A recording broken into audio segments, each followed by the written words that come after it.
Alrighty, everyone. Hope you're all doing well. Back at the shop working on the El Camino. I've got some news on the suspension. We'll get into that in just a minute. Let's see what's going on in here. Oh, looks like our our shop helper Jethro. He didn't get the memo that the bolts are in the axle and he doesn't have to hold it up anymore. We'll let him stay there though. He's okay. So here's the deal with these control arms. They are right, but we didn't have the instructions when we got them. So, you know, such is life. We're learning as we go. It looks like they are 2-inch drop is what they're supposed to be. And it looks like our upper arms are indeed on backwards. So it looks like what's going to wind up happening is we're going to get them flipped around. And it looks like these ball joints are just going to be facing kind of this way. And then this top one will be this way also. And it looks like the spindle will just kind of be on a bit of an angle, maybe is what I'm thinking. Also, it looks like we've got to set these springs. We've got to bottom them out basically, and then bolt it all up and then set the ride height. So that is what the company told us. You know, we thought that they could have been incorrect, and it's a fair assumption to make, honestly, because if you look at these factory ARs, these factory control arms here, you can see they come down quite a bit. And the other kits we were seeing online for these El Caminos, they also went way down. But it looks like the way these are just designed for a drop. Not sure how that's going to work. We're going to see. We're going to try to get everything hooked up today, you know, just to see if we can kind of mock the wheels up and just see roughly where it's going to sit. Obviously, there's no motor in it, and these springs are still going to settle. But we're going to try to figure that out. So looks like we were wrong, but that's okay. You know, like I said, we're learning as we go. And that's what happens sometimes when you don't get instructions with some parts that you get. You know, you just kind of got to figure it out. And it looks like we figured it out. So we're going to go ahead and get these changed over and see if we can get them mocked up. In the meantime, we're a little stalled on the 383 right now because it's wrapped up right now. You can't see it, but there's let's see here, a rear end cover. Let's see if you can maybe see in there. There's a rear end cover that's supposed to go over the rear main seal. We don't have it. Our engine builder thought that he sent them, but, you know, we just didn't get them. So we've got those coming. We got a water pump, though, so that'll be good. I've still got to paint one little thing. The little cover for the mechanical fuel pump is still orange, so we've got to get that switched over. Other than that, we're going to get these brake drums painted black, just so they look nice behind the wheel. They're not, like, too obvious. Try to get these brake lines hooked up, and yeah, so we'll see how it goes. We are on a deadline with this one though. We've got only a couple weeks left before this car's got to be done, because the owner wants to take it to a big show, so we got to make sure that's done. I think we'll get there. We've made actually really good progress in the time that we have worked on it. So yeah, we'll get those we'll get that suspension changed around. I'm sure probably some of you were like screaming at this screen, like, I've done that before. You're doing it wrong. But it's like, hey, you know, that's the way it is. It's okay. But yeah, thank you so much for watching. As always, don't forget to like, comment, subscribe. We really appreciate it. It would really mean a lot to us. And we're doing this for you guys just because, you know, this is something we love, and we figured, you know, why not film it? So yeah, we'll get started. I'll set the camera up for you guys, see if we can get a couple time lapses, and I'll be in touch shortly.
never mind.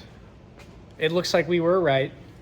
I think our issue was we just had the spring loaded too high, because you can see here, we've got it. Now they said our upper arms were backwards.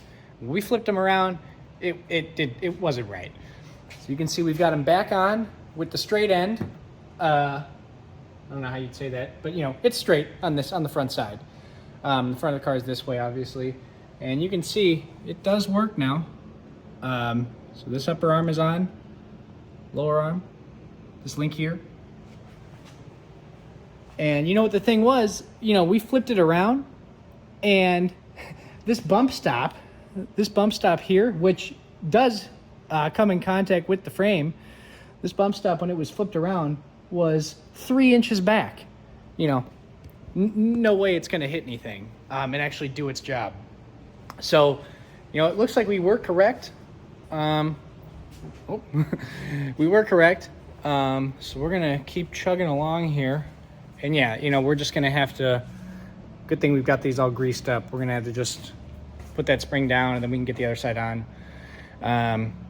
Maybe mock up a wheel and just see how it'll kind of look. It's not a good example with the car in the air like this, but yeah.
Alrighty, everyone. Big progress tonight. Suspension all the way in. I tell you, those upper control arms were a freaking nightmare for a minute there. But you can see the sway bar, all good. Tie rods are hooked up. Upper lower control arms. Shock is in where it's supposed to be. Yeah, you could see in our previous video, we just had it lifted up too high. Honest mistake.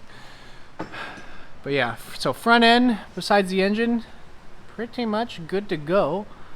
While I was doing that, Bill got this rear end. Look at how good those black drums look. Oh, just looks mean. You can see this is all hooked up. All these lines are good. Bill's gonna have to fabricate these just a little bit, bring them in and up, just so we can clear this spring here. Not a problem. And then fabricate a bracket here, because we're going from a 10 bolt to a 12 bolt. But the brakes are all put together, and yeah, next time you see us, we'll be putting some stuff on that motor over there, because we've got pretty much everything we need, so we're gonna be good to go. Any comments at the end of the night? Well, one thing for people to understand is we went from a 10 bolt to a 12 bolt, and on this part, this rear end build that they built for us, it's actually a Ford setup, it's not a GM setup. So one of the things that a lot of guys might run into, or people are like, hey, this doesn't work, or these e-brake cables don't work.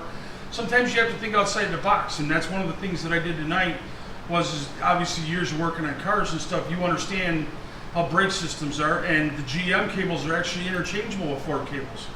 So we were trying to keep all the original stuff on the car, and I was able to use the original e-brake cables out of the old 10 bolt, put those into our 12 bolt, hook everything back up, everything works fine as wine, e-brake cables work the way they're supposed to. So, some people will be like, oh great, we ran into an issue. It's not that we ran into an issue. Sometimes you just got to think a little differently and adjust things accordingly. So, other than that, we just, like I said, like what Jack was saying, we just got to build a bracket for that so it holds that brake line coupler for the soft line going to the hard lines. And then, besides filling the rear end, we're pretty much done.